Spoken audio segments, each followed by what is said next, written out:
Hi everyone, welcome to TechSolve. Today I'll show you how to check word counts in Google Docs.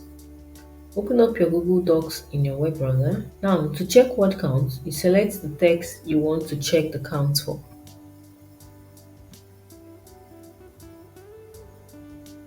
Then you click on the Tool tab at the top of the screen and you select word count, or you use your Control Shift and C.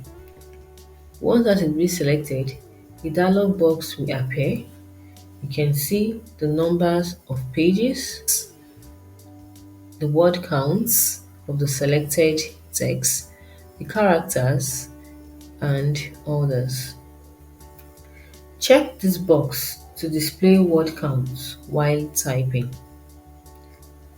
Once you've done, you click OK, and the changes would be automatically made when you type words.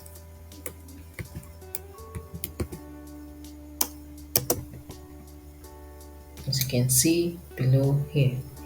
So that is how you check word counts in Google Docs. That's all for the video. Don't forget to like and subscribe for more useful content. Bye guys.